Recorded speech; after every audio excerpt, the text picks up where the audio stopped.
August 29th, 2021.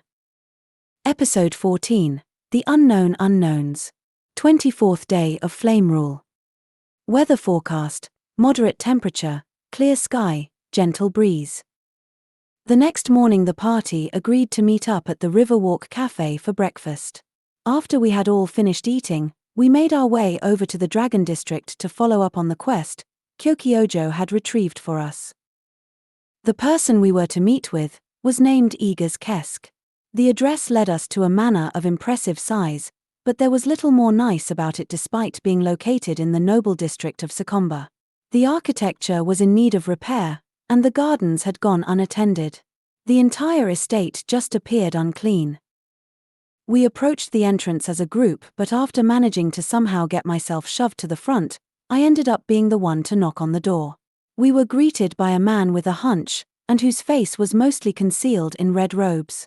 He was happy to see us upon hearing that we were adventurers, and showed it by hobbling aside and inviting us into his home. After getting a small chance to glance around, I couldn't help but notice how the inside of his house brought out much of the same feelings in me as the outside. Mild unease and some distaste, at the clear lack of care. Upon better observation of Eager's himself, I could guess that he was either human, elf, or half-elf like myself. My uncertainty left me to wonder why he felt the need to hide his identity, or perhaps it was less about that, and rather that his face was just heavily marred. I never did find out. Eagers turned back around to face us, his eye paying special attention to Kyrax, before commenting on how strong she must be. Kyrax proudly nodded her head in agreement, as Eagers turned his sights on the rest of my comrades. He began to hobble a circle around Svend, examining him in much the same fashion as he had Kyrax. He seemed satisfied enough with us, based on his mumblings. He limped away, stepping towards a crate that he began to search and dig through. Finally, from the box he brought out what looked like a weapon, draped in cloth. With Moose's help, he was able to unravel the fabric and reveal a very standard-looking sword made of stone. I would like to reiterate what I mean when I say standard. What I mean to say is that this weapon was about as basic as they come in appearance. It was as if a young child's drawing in the dirt had become reality. Just the most basic of shapes plastered together like rectangular toy blocks, but very clearly made of heavy stone, and meant to look like a sword. Eagers went on to explain that the merchant who sold him the sword had claimed it to be magical, and had convinced him that, with its power he should be able to make himself into something great. Upon bringing it home though, he quickly realized that it wasn't anything special. After listening to his tale and examining the strange weapon, we began to exchange looks with one another in contemplation. Moose was first to speak, making mention of how she had heard of such cases, where certain monsters and spells were capable of turning things into stone. Before anyone could add to that comment, Kyrax interjected with sudden excitement, announcing that she had figured out what the sword was for. She quickly grabbed the strange stone weapon, lifting it with ease, and marching out the front door of Eagers' home. We all followed her with curiosity. Now in the yard she stood proudly, turning to face us with the blade of the sword pointing downwards. "It is a garden sword," she proclaimed, before stabbing the end into the dirt. And though I did not agree with her, I found that I suddenly had to shield my eyes when looking in the sword's direction. For once the sun's light hit the stone, the weapon sticking out from the ground began to glow, and cast a very clear ray of sunlight pointing to the southwest. This prompted me to cast Detect Magic, revealing divination magic at work. Divination magic is the school of magic designed to seek knowledge, oftentimes revealing hidden truths. Knowing this, we took it as a sign that the sword was meant to show us something. As a group we discussed following the light to see where it led us, but I had to remind everyone that that wasn't part of the quest we had taken on. We had been brought on to pursue the scammer, but Eagers seemed no longer concerned with getting his money back, and instead urged us to abandon his original request, and do exactly that, follow the rays of sunlight. He even signed off on the quest for us, as a gesture for us to move on, and pursue the new mystery we had stumbled upon. And so with that settled, we began our journey with the strange sword in hand, so that it may guide us. To where? We didn't know.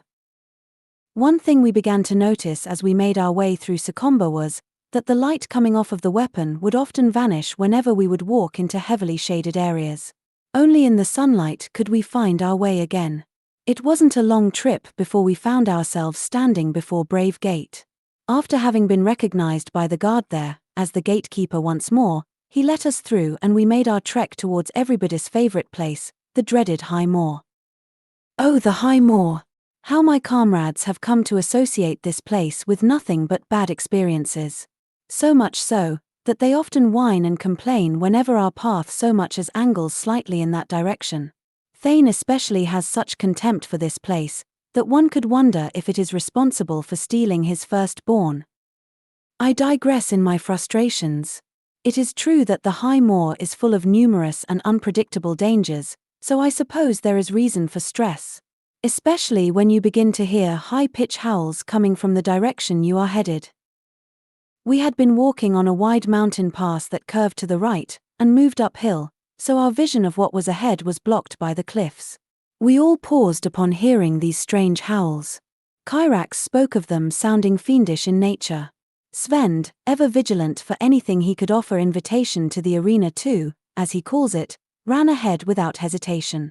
Eventually, forcing the rest of us to follow so that we may catch sight of the creatures that threatened us. I didn't know it at the time, but I would soon learn that these scary creatures were known as howlers, how fitting, and that it was normal for them to attack in packs. If Svend intended to greet them head-on, then I chose to do my best in aiding him with that, by doubling his size. Kyrax, well prepared with a wrathful and divine smite, also charged at the creatures with her full power. I thought I might move closer too, until one of the creatures let out a most hideous howl. The noise of it resounded in my ears so loudly, that I found myself unable to move as my heart dropped. I looked up at the creature, its large black and red eyes were shining at me like a hellish abyss. I could not bring myself to go near that thing. I glanced around at my friends, and found that I was not the only one who had been affected by the howl like this. Kyokyojo and Thane also appeared pale and unable to move any closer. It was because of this that Kyokyojo and I remained in the back, and instead resorted to using spells such as magic missile, that were sure to hit the creatures and avoid our friends. Eventually, Thane seemed to regain his wit about him and move within range enough of the creatures to burn them. Moose remained in the back with me and Kyokyojo, but she was able to hit at least one howler in the face, and another square in the eye. Eventually we defeated the monsters. Moose offered Svend a potion as he had taken on the brunt of the attacks, as expected. We continued to follow the light of the stone sword, once we all had our bearings. After a fair amount of walking time later, we came across a wide clearing littered with old rusted weapons and decrepit remains. An ancient battlefield from the looks of it, but as we continued through, something slowly began to change. The bodies that surrounded us were no longer all dusty bones, but instead becoming more and more fresh. Many of them appearing to be orcs, mixed with elves and humans, though any such faction was not recognizable among them. As if this did not make us all weary enough, something rather large could then be spotted in the distance. A horrifying sight. It must have been damn near 10 feet tall, and mechanical. Almost like something Mincy would create, with arms and legs to boot, but with no one person controlling it, as her machine had been. No, instead this thing moved of its own volition. Closer to that of a golem, with the true terror coming from what it was doing. It was picking up the bodies that laid about the ground, and then impaling them over the many spikes it had protruding out from its body, decorating itself with the corpses, as though donning armor. Upon seeing this, nobody was interested in inviting this creature's attention, and thankfully we were far enough away that we could still move on without doing so. So that was what we did. We skirted by that thing, without incident, all while still following the sword's light. After having left the clearing far behind us, we found ourselves trekking through some tall grass with an abundance of shifting wildflowers. This area was far more pleasant than the last, with the occasional tree and signs of normal wildlife about, such as rabbit trails wide enough for your average humanoid to follow. We were making steady progress while walking these paths, when we spotted something sticking out of the nearby brush. There, we found an abandoned wooden cart with no horses. Kyokyojo began to examine the cart carefully, with the hope that he had found his family's missing caravan before his sister. There weren't any markings on the cart, but there were 10 barrels inside of it with Elvish writings over them. They read, Hallida Meadery. Hallida is a noble family of wild elves. Wild meaning they are nomadic elves and quite rare to see. Discovering this interested Kyokyojo very little and Svend very much. Kyokyojo chose to change tact and look around for any signs of where the driver of the cart may have gone, but tracking among the high grass was proving to be a struggle. The only thing he was able to find was the leather for the horse's harness, and it appeared to be cut, as though someone had wanted to free the horses in a hurry. Svend, meanwhile, had broken open one of the barrels and was trying the mead. It was a flower wine, with very minimal alcohol according to him. How the hell he could possibly know that, from just a taste, I'll never understand. It tasted good, according to him, and his compliments didn't go unnoticed, as it drew over an unexpected audience. A tiny wind mouse had glided on over from Kyokyojo, only to land on Sven's shoulder, his tiny nose sniffing around the barrel as though he might jump in. This pulled Kyokyojo's attention, as he made his way back over to Hyapan, then some kind of peculiar exchange happened between the two of them. It reminded me of the time Kyrax had spoken to a bird, but the thing that troubles me about it is, I hadn't seen Kyokyojo cast a spell. Kyokyojo seemed to be speaking to Hyapan as if he were speaking back, causing Svend and I to look at one another, as if Kyokyojo had just lost his mind. Then the little wind mouse dove headfirst into the mead, his tiny body lounging over its surface, as though he were relaxing in the bath. Svend looked from the mouse back up to me, and made a simple demand. Shrink me. I rolled my eyes and walked away from him. After Hyapan, Svend, and anyone else who partook of the free mead had their fill, we went back to following the ray of sunlight illuminating from the sword. We had been traveling for the better part of the afternoon at this point, when the base of a great canyon appeared over the horizon. We made our way towards the massive natural cliff walls as that was the direction we were being led, but as we gained ground, we could begin to feel that the earth was trembling. That, and the sounds that followed were like booms of low thunder, echoing out from the canyon before us. Everything only intensified as we drew closer, and the 200-foot walls of the canyon became fully realized along with the rumbling. There, beyond those high walls was a 70-foot golem of earth, pacing the length of the canyon. He was carrying a stone club and his eyes were glowing a bright blue. Upon seeing such a sight, I tried to recall if I had ever heard of such a massive creature existing, but no such thing came to mind. The sword's light seemed to be following the creature's patterned movements. Now, while most of us were standing before this colossal creature just outside the entrance of the canyon, unsure of what the heck we should possibly do, Moose had already made up her mind to go up and talk to it. And in true Moose fashion, she took off running, shouting greetings towards the creature all the while. You know, I am not a brave person. I am not a jump-all-in kind of girl. I'm more of a dip your toe in carefully, and see what happens first type. Then, run about 100 more experiments before finally stepping in. I guess what I'm trying to say is, I like to carry on carefully. So sometimes, I wonder why I have chosen this life of adventuring, when it is a constant push and pull of extreme danger. And yet, then there are the moments like this, where I often find myself just doing things I never thought I would. My better judgment disappearing, as I watch one of my much braver friends charge headlong into something they probably shouldn't. Sometimes it is just stupid, but other times, it is heroic. And when I look back and reflect on those times, I often think, yes, I wish to be like that too. But I didn't think that on this day. No, all I thought when I saw Moose run up to that gargantuan creature was that I couldn't let something happen to her. There wasn't time to be brave, or to think about being stupid or heroic, just that I needed to be there with her, in case something happened.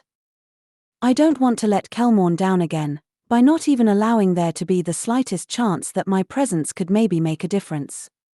I don't wish to be haunted by my constant inactions.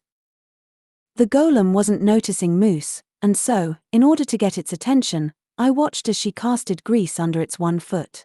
This resulted in the most obvious conclusion: the golem began to fall. Right towards Moose and I. I think I sucked in a breath as I made to dive out of the way. And when I released the air from my lungs, I realized that the creature landing on the ground caused my whole body to jump, but that I was still alive. I hadn't been squished. I looked up and saw Moose not far from me, but also still on the ground. Then I looked to the golem's massive head that was now much closer to me. It seemed to realize it had been tripped. Its head lifted, and then the glow of its eyes changed from blue to orange as it began to stand. This caused me to scramble back up to my feet and run towards Moose, grabbing her by the wrist and pulling her up. I began to run, pulling Moose behind me, but her wrist slid out from my grip. I turned around to see her facing away from me. She had pulled herself free on purpose, as she set her sights back on the golem and began casting another spell, Thunder Wave. This spell seemed to do nothing, and seeing that was finally enough for Moose to turn back towards the rest of our group and retreat as fast as she could away. The two of us were bracing for the golem's retaliation as we fled, but instead of hearing its loud steps, a massive scraping sound rang out. We both turned back around to see spectral vines now ensnaring the massive creature in place. Moose and I then looked up to spot Kyrax in the distance, using her channel divinity to keep the golem from pursuing us any further. With all eyes now on Kyrax, she pointed towards the golem's top. There on the back of its head rests a sigil that the sword's trail of sunlight finally ended at. End of chapter. Notes that Siluca doesn't or wouldn't know. Kyokyojo can now indeed speak to his windmouse, Hyapan, but that was the first instance of it ever happening, and he hadn't known it was possible before that. He seems to be the only one who can do this.